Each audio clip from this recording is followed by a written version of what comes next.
Hey guys, welcome to the channel. So we're just going into December, so at my house that turns into hat season for me inside the house because my bald little head gets cold. So for the next few months, don't be surprised if you see me in a hat when you see me on a video. With it being December, it's colder, the holidays are coming, and we're on full-on soup season. So I thought today that we would make something that you probably are gonna see at holiday parties and not be able to eat. And it's gonna go with your soup as well. Let's make some gluten-free saltine crackers and see how those come out. I'm Jamie with SavorySaver. I share gluten-free recipes, tips, tricks, and resources to make your gluten-free lifestyle easier. So please consider hitting subscribe and let's get started. All right, for this recipe, I will link below to the actual full recipe as well as list all the ingredients below. So not many ingredients, looks fairly easy, but we are gonna roll out the crackers, and sometimes the rolling pin and I fight when it comes to gluten-free recipes. So we'll see how that goes. So to a medium to large bowl, I have 1 cup of gluten-free flour. The recipe does not state what kind of gluten-free flour to use. It just says a gluten-free flour blend. So not super excited about that because you guys know that every flour works differently. So for this, I'm gonna use Bobs Red Mill 1-to-1. It's their baking flour, everything in it that you need. Usually get good results with 1-to-1 recipes for this, so I'm gonna use this today. Next, since we are making saltine crackers, also known as soda crackers, I'm gonna add half a teaspoon of baking soda. The recipe does not call for this because we're gonna put salt on the top, but I'm gonna put a little bit of salt in with the ingredients because I think it'll just add a little bit of flavor. So just a pinch of fine salt. We only have a cup of flour, so I don't wanna add too much. Next, we're gonna add shortening. So this is a 1/4 cup of shortening. These do not have butter in them. If you wanted to use the butter shortening, I don't see why you couldn't do that. With this being a shortening recipe, the shortening is all fat. Butter still has some water in it, and with shortening, we're not gonna have any of that. So that's an advantage to this recipe, is we're not gonna have extra liquid in it that we don't need, hopefully, because again, we don't know how our gluten-free flour is gonna absorb compared to what the original recipe did.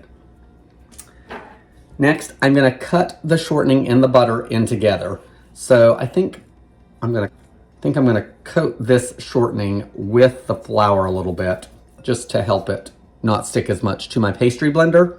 You could also probably use your hands for this or a couple forks. So let's get everything nice and crumbly. The recipe did not say that the shortening had to be cold, so this is not cold shortening, it's just room temperature. All right, that looks good and crumbly. It only took me a minute or so to do it. It actually got crumbly pretty quickly, which is nice. Let's add our liquids. So I'm gonna add 1/3 cup of water, and my water is cold. I just pulled it out of the fridge. And I'm also gonna add 2 tablespoons of milk. I'm using whole milk because that's what I have in the fridge. The original recipe actually called for almond milk. So if you are dairy-free, then I would definitely use the almond milk. And if you're using the shortening, then this would be a dairy-free recipe. As long as your gluten-free flour blend is dairy-free, then you've got a dairy-free recipe as well. Let's mix everything together. It says it should be a soft dough, which is why I'm sure I'm gonna have issues rolling it out, but we'll see. All right, so it came to a soft dough, and it actually looks pretty good, guys. It's all in one piece. It's not super sticky. So now let's test my rolling abilities for the day. And before we do that, let's preheat our oven too, so our oven's ready when we are. You wanna preheat your oven to 375 degrees Fahrenheit. So I'm gonna turn that on and move our stuff off to the side. I'm gonna coat this with some gluten-free flour to keep it from sticking, even though this mat is super helpful. So if you don't have one of these, they're not very expensive, around $10 to $15. And I can keep the mess on here instead of the counter. I just throw the whole thing in the sink after, give it a good wash, and then I usually hang it up to air dry. So I'm gonna sprinkle this with flour. So I'm using a gluten-free flour blend for this, but I had a viewer that just recently commented on one of my videos that they like to use rice flour whenever they're doing something like this. And I think that's a great option because rice flour is often in those gluten-free flour blends, and rice flour is not super expensive compared to the full blend. So you're saving a little bit of money there if you're using your rice flour to use as a coating for your board. All right, let's turn this onto the board. Oh, it actually feels pretty good.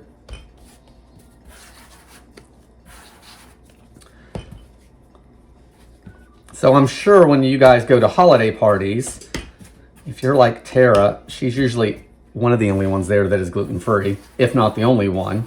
And our friends are really good about knowing what's in their recipes, but it still makes it difficult for some things. And all your dips and your spreads and cheese balls and all of that stuff is usually served with crackers. So if you can get to the party early before everyone's dipping into it, a lot of times we will get Tara stuff together and make a small plate, or if we're at home, we'll let her get all her stuff first or in a separate container. But walk in with your own crackers. I don't think anyone's gonna get their feelings hurt because you brought your own crackers so you can enjoy the festivities. All right, we're gonna try to get a rectangle out of this. Start our rolling. The recipe says as thin as you can roll them because of course that's gonna give you the crispest crackers. So let's see what goes on.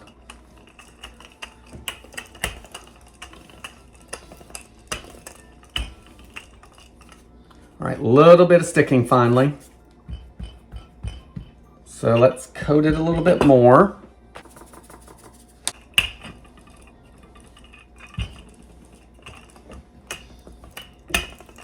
All right, we are gonna call this good. It's a kind of rectangle, not totally, but that's all right. We'll square up the sides a little bit. Now I'm gonna cut them. The recipe says a sharp knife. I think the pizza cutter works great for this because I don't have to drag a knife through it. So let's do that. Let's cut here. Obviously, that can be a problem where it just rolls around your pizza cutter. But if you want, you can drag it through some gluten-free flour to see if that helps. So this is relatively a rectangle. Let me get the scraps cut up. I'm gonna put them onto this greased cookie sheet. I just used a little bit of Crisco because I already had it out. So I'm gonna transfer the scraps to this and put them into smaller pieces, and then we'll cut up the crackers.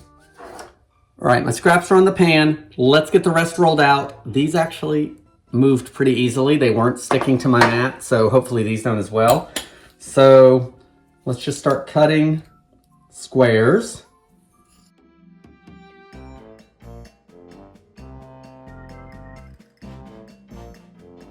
Let's get everything moved over to the pan. I might need to get another pan.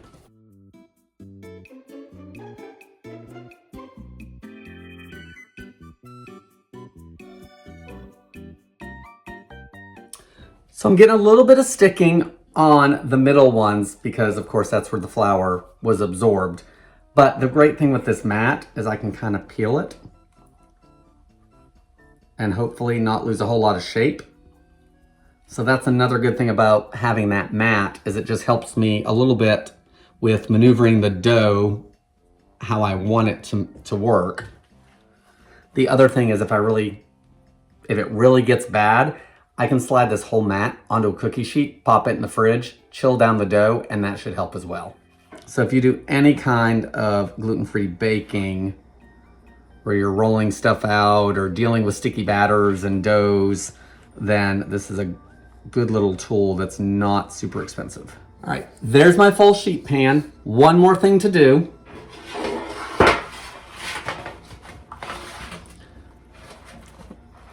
All right, so this is sticking, so I'm gonna slide it onto, with all that noise, slide it onto the pan. I'm gonna pop the whole thing in the fridge, and I think I'm gonna fold it so it takes up less room in my fridge. Let me pop this in the fridge. All right, we're gonna chill that down and see if it makes any difference as far as the bake time. One more thing before we get these in the oven, you wanna prick these with a fork.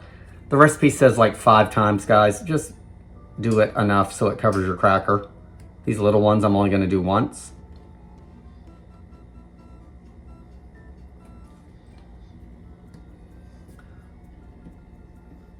The bigger ones I'll do a few times. Depends on how big your crackers are. Okay, so they're all pricked with a fork, and I lied. We do have one final thing. We're gonna take some coarse salt and sprinkle it over the top.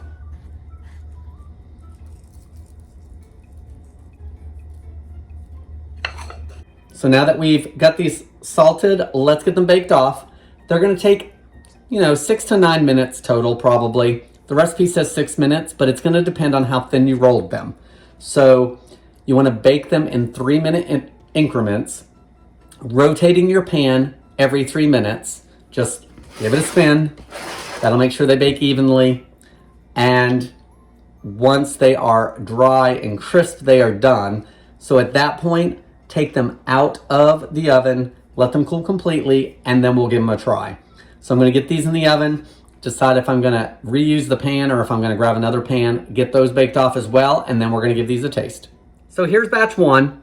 I ended up doing it 12 minutes, which might be a little long because they're pretty golden and they should be lightly golden, but I didn't think they were quite done at the 9-minute mark because they still had quite a lot of chew.